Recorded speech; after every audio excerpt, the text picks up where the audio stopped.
My mom and I were sitting in court, looking at the monster standing behind the bars. All I could feel was anger towards him. He's a criminal and deserves everything that will happen to him. But my mom was sitting there crying out of pity for him. That's because the monster is her husband and my dad. Because she loves him, she couldn't help but feel sorry for him, even now. All her married life with him, she has been a victim. But I don't feel sorry for him. He deserves everything that he is going to get. I can say that what I found out later led me to despise my own dad, who I can't call a dad anymore. A few months ago, my mom and dad were having a fight, as usual. I had gotten so used to my dad screaming that I had forgotten what his smile even looked like. However, the way he was acting today was far worse than he had ever been. This time he wasn't only yelling at my mom as he usually does, he was screaming at me too. He kept on screaming nonsense for almost an hour without stopping. In the end, he left the house and slammed the door shut so hard it almost broke. All of that anger, and it was just over dinner. Mom had made him chicken, and he wanted pork. But I was used to it. The smallest thing would set him off. He didn't need much of an excuse to get angry and violent. My poor mom was left sitting on the floor, crying. I sat beside her and hugged her. She didn't deserve to be with a man like that. Even though he is my dad, I never loved him. For so long I tried to convince my mom to leave him, but for some reason she'd always get angry from that idea. She was convinced that deep down he was a good man, and that he would change. So I had given up trying to convince her. I just wanted to protect her. However, that didn't mean I didn't want to find us a solution to save us all from this torture. I don't know how I slept that night. All I knew was that after I passed out, I dreamt of a warm home and a normal life, though when I woke up, my dreams didn't come true. I woke up to an even worse nightmare. My dad had come back home drunk. He was swaying from left to right and started smashing everything in sight. The sound made me come running out of my bedroom. I feared he might hurt my mom, but what I saw made my heart break. My mom was standing at the bottom of the stairs, trying to stop my dad from getting to me. When she laid her eyes on me, she started crying hysterically. She was afraid he'd hurt me, but once he saw me, he ran towards me like a maniac. Why was he acting like a crazy person? What did he want from me? I closed my eyes, scared he was going to hit me, but he didn't. He just started shouting at me with a weird request. It was like my dad had completely lost his mind. He held me by the shoulders, and with his other hand, he was holding a very small box. He looked me right in the eye and said, "Your blue eyes aren't fooling me. Spit in this box." I tried breaking free from his grasp, but I didn't succeed. He asked me again, but this time louder, "Spit!" So I did. He left the house, slamming the door behind him, and my mom ran towards me and asked me if I was all right. I told her I was fine, but I really wasn't. I had had enough of living in fear. I had no idea why he did all of this, and truth be told, I didn't care. All I cared about was keeping this man away from me and my mom. My mom started tidying the house and clearing up everything he had smashed. I noticed something broken on the floor. It was a vase, smashed beyond repair. It had been my grandma's and her mom's before, and had been passed on to my mom. It was her most treasured possession, and all she had of her family. Now it was broken, and there was nothing left. I exploded with anger and told my mom that I had had enough. I was going to call the police and tell them everything. I wanted him to suffer, and to suffer for all they had put me and my mom through. But she started to shiver, and the color from her face drained. She begged me not to and started to cry. Then she said something that really shocked me. She said that if anyone deserved to go to prison, it was her. But how? My mom is the kindest person you could ever meet. She would do anything for me and my dad and always had done. My mom was barely 18 when she had me, which caused my father to marry her and move into this home. It was left to my mom after her mother's death. He didn't have any money or a house of his own. Being young and pregnant, she had no choice but to marry him, and ever since, she had been putting up with his cruel and violent behavior. How could this be her fault? I asked her to explain why she was to blame, and after a lot of nagging, she gave in. Let me be honest with you. The truth she told me was hard. I didn't believe it at first, and I hoped that she was wrong. It turns out that Mom had been wanting to leave Dad for a while. For the past few weeks, She had been consulting with a lawyer in secret about getting a divorce. When my dad discovered this, he went crazy. Not only would he lose his wife, but he would lose his home as well. In the middle of his anger, he started screaming and threatening her that he was going to do everything to get full custody of me. And he threatened that if he lost custody in the courts, he would kidnap me. I couldn't believe it when she told me. My own dad threatened to kidnap me. But then my mom told him something that had changed everything. She told him that I wasn't his biological daughter. She said that when she fell pregnant with me, she had been cheating on him with someone. It was so long ago she couldn't even remember his name. All these years, he believed that I was his daughter, but I never was. He didn't believe her at first, because my mom and I look nothing alike. It is true that I have her curly hair, but my blue eyes and fair skin are just like his. When he had found this out, he had stormed out of the house. Now it made sense that he had told me he wouldn't want to be fooled by my blue eyes, but I didn't understand why he had wanted me to spit in a box. She told me she didn't know either. I was supposed to be angry that my mom had kept this from me from all these years. But I wasn't. It was the opposite. I was relieved that I might not be related to the man after all. At least this way I wouldn't have to live with him. And if I wasn't his, he might not want to kidnap me either. The whole spitting thing was still stuck in my mind. I tried my best to make my mom relax, but on the inside, I wasn't calm at all. I was afraid of my dad's return. But that was the last we saw of that man. For the next month, he didn't return, even to get his belongings. During that month, I didn't ask my mom about the identity of my father. All I wanted was for the two of us to be left alone and to be happy. I don't remember my whole life spending a month so peaceful, but soon that ended. One night, while my mom and I were having dinner, we heard a loud banging at the door. The first thing that we thought was that it was my dad.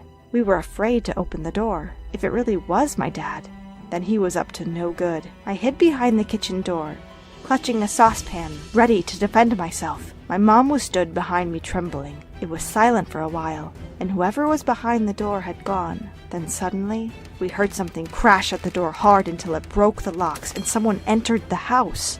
They came running toward us, and I lifted the saucepan up high before swinging it as hard as I could at their head. But it wasn't my dad. You won't believe who the poor guy was I ended up hitting. When I opened my eyes, I saw a police officer on the floor rubbing his head. The police were the ones knocking at the door. When they didn't get an answer, they had smashed in. The poor guy didn't know that there was a pan waiting for him on the other side of the door.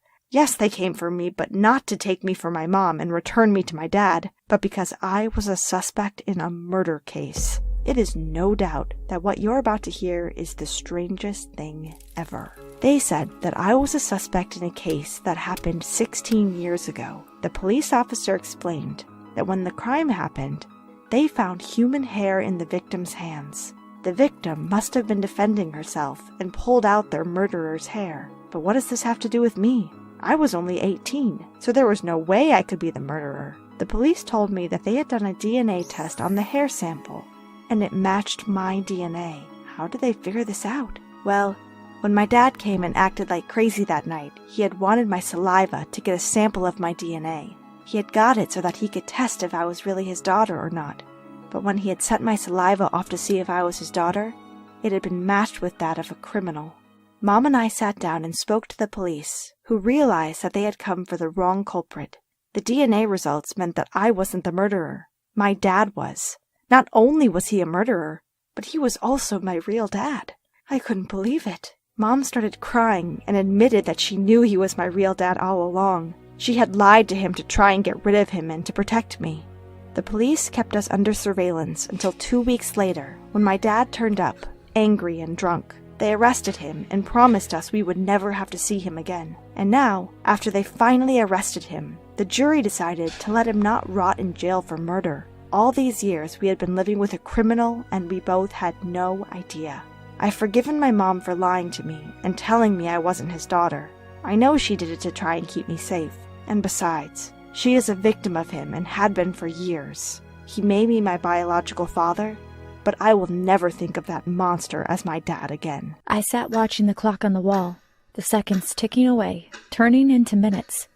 Finally, I admitted to myself, she wasn't going to come. I don't know why I kept on putting myself through it. Every time I organized something with my mom, she let me down. We were supposed to be having lunch together. It had been organized for a week. It wasn't as if she even came up with good excuses. Often she would just say she forgot. It hurt me that she didn't make an effort to spend time with me. I'll just give her 5 more minutes, I thought to myself. My phone buzzed. It was a message from Mom. Jasmine, something's come up. Can't make lunch today. That was it. No sorry. No love, Mom. In fact, I don't think my mom had ever said that she loved me. I sighed with disappointment. I should have known better than to make an arrangement to meet her. But I couldn't help myself. I just wanted to have a relationship with my mom. I signaled to the waiter to bring me my bill. He looked at me with pity. He obviously knew that I had been waiting for someone, but they hadn't shown. But before I go on, make sure you like and subscribe and hit that notification bell to make sure you don't miss any shocking stories. I really miss my mom. Since my parents' divorce, I hardly ever saw her. She only lived a couple of streets away from us, but she might as well been on the other side of the country. When Mom moved out, she told me that I was going to live with my dad. I cried when she said that. But I want to live with you, I told her. You will be able to visit as often as you want, she told me. But it never worked out that way. Whenever I tried to contact her, she was always busy. She never answered my calls and sometimes didn't even reply to my text messages. I knew that she was busy with her new life, but it hurt that she didn't have any time for me. I sometimes went weeks without hearing from her. Once, I thought I would just go to my mom's house and surprise her. It had been weeks since I had seen her, and I felt sure she would be pleased to see me. I put a few things in a bag and went over to my mom's house. When I got there, I knocked on the door. I expected her to be so happy to see me. But when she opened the door, instead of smiling at me, she started screaming at me. What are you doing here? Go home. Go back to your father. Her words cut into my heart like a sharp knife. But Mom, I came to surprise you, I said, tears filling my eyes. You need to leave right now, she said angrily. Don't ever come here unannounced again. She slammed the door shut. Surely she wasn't going to leave me just standing there on the step. But that's exactly what she did. I waited for a few minutes, but eventually I realized she wasn't going to invite me in. When I got home, I ran straight up to my room and just lay on my bed, sobbing. I couldn't understand what I had done to make my mom want to ignore me. I understood that she had a new family now, and I was fine with that. I had 2 new stepsisters, and even though I hadn't really spent that much time with them, I liked them. I would have to find another way to get close to my mom. I decided that I would be friendly to my stepsisters at school, and then hopefully they would invite me to play with them at home. The next day at school, I made sure to bump into them. Oh, hi, Lisa. Hi, Carla, I said. Oh, hi, Jasmine. I've got something for you. I gave them a bag of candy each. Their eyes lit up. I knew that Mom didn't let them have candy very often, so this was a big treat for them. Thank you, Jasmine, they said, smiling. Hey, why don't we hang out this weekend? Okay. The following weekend, my dad was away for a work convention, so I was staying at my mom's house. I was so excited. It was months since I had spent a whole weekend with my mom. Friday morning, I packed my bag for the weekend. I was going to my mom's house straight after school. I wondered what Mom had got planned for us. Maybe she might take me into town shopping. Just the 2 of us. The school bell rang and I waited outside the school gates for Lisa and Carla, but they were nowhere to be seen. I was sure Mom had said they were going to walk home from school with me. I waited for another 20 minutes, but they were nowhere to be seen. I decided I would just go to Mom's. When I got there, Lisa and Carla were sitting in the room watching TV. Why did you leave without me? I asked them. Oh, sorry. We forgot, they said. I decided to let it go. I didn't want to have a fight with them on our first night together. I went into the kitchen to ask Mom what we were going to be doing the next day. Oh, I don't have time to do anything with you, Jasmine. You will have to amuse yourself, she said.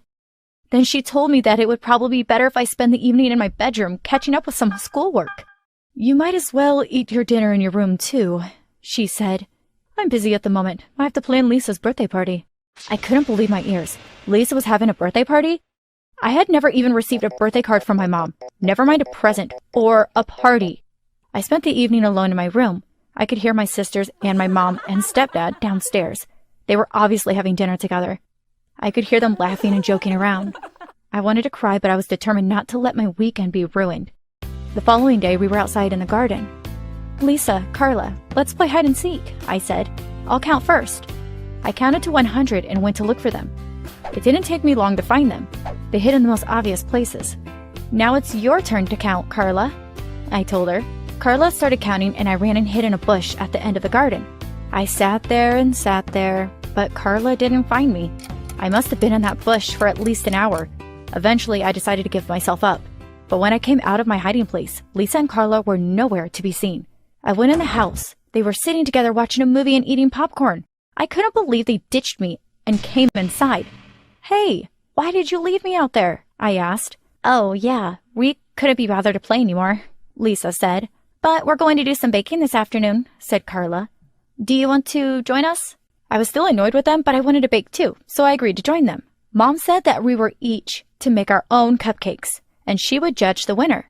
I knew there was no way those girls could beat me. I was the queen of cupcakes. We all chose our ingredients and prepared our cakes. We put them in the oven and set the timer.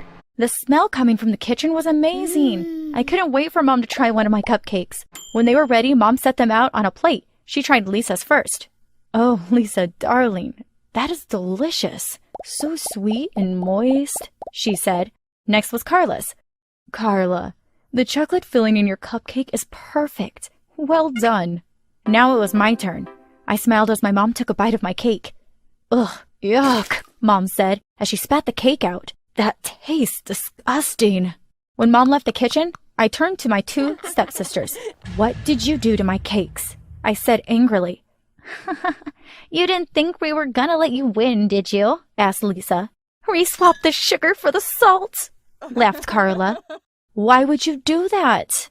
"'Cause you're always sucking up to our mom." "She's my mom too." I stormed out of the house. I had had enough. The girls were so mean to me, and I was sick to death of my mom ignoring me and taking the girls' sides over everything. I decided I was going to confront my mom. I got my chance the next day. The girls had gone to their friend's house, and it was just Mom and me at home. "Mom, why don't you ever want to spend time with me? What have I done wrong?" I asked her. "Don't be silly, Jasmine," she said. "Now, I have lots to do, so just go to your room." "See? You're doing it now," I shouted. "Why don't you want me near you?" "Okay, fine," Mom shouted. "If you want to know the reason, then I'll tell you. You're not my real daughter." I couldn't believe what she was saying. Not her real daughter? Mom went on to tell me that my dad had cheated on her with another woman called Stacy. She said that I was Stacy's baby, but she had left without a word, leaving my dad and my mom to bring me up. It's no wonder that she hated me. I was a constant reminder that my dad had cheated on her. "But you were the only mom I've ever known," I said. "I want to spend time with you." Mom agreed to let me still come and visit her. It was slow going at first, but eventually things started going well between me and my mom. Even my stepsisters were nicer to me. I began to spend every weekend at my mom's house and even a couple of evenings in the week. At first, my dad was fine with me being at my mom's house so much, but one day he got really angry with me. "Jasmine, enough is enough. You are spending too much time at your mom's house. I forbid you to go there." "You can't stop me," I screamed at him. "She's my mom." "I can stop you, and I will," Dad screamed back. I was so confused. Why was Dad acting like that? "Why are you being like this, Dad?"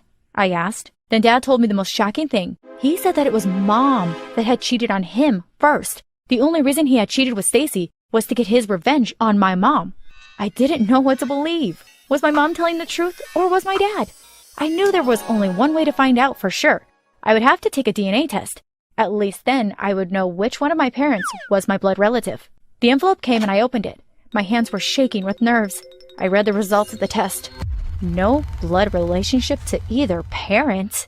What on earth is happening? How can I not be related to either my mom or my dad? I thought. I knew the only person that could know the truth was Stacy. I had to find her and ask her what had really happened. I found her number in Dad's phone and called her. I asked her to meet me at the park. When I got there, I saw her sitting on a bench. I got straight to the point. "I want to know who my real parents are," I told her. "I'm sorry, Jasmine, I have no idea," Stacy said. "I'm not your biological mom." My jaw dropped. Okay, so first, Mom wasn't my real mom. Then Dad wasn't my real dad. And now the person who was supposed to be my biological mom wasn't even my biological mom. If you think that sounds confusing, imagine how I felt. Stacy told me how she had found me as a baby in an alleyway. I had been left in a cardboard box. She said that there was no note saying who I was or who my parents were. I didn't even have enough money to look after myself, never mind a baby. She told me that she did have an affair with my dad. It was at the same time as she was seeing my dad that she found me in the alleyway. She realized that the best thing to do was to leave me with my dad. He had enough money to look after me and would give me a good life. So after all that, I was still none the wiser. I had no idea who I was or where I had come from. I knew that I was going to have to tell my mom and dad what I had found out. I told Dad first, and then went to see my mom. They were both a bit surprised, but they agreed that they still wanted me in their lives. So that is what we decided to do. I now spend half my time with my mom, and the rest of the time with my dad. Turns out that Dad had been telling the truth. My mom had cheated on him first, and then he cheated with Stacy. I guess they're both as bad as each other. Maybe one day I will find out who my real parents are, but for now, I'm just happy spending time with the ones.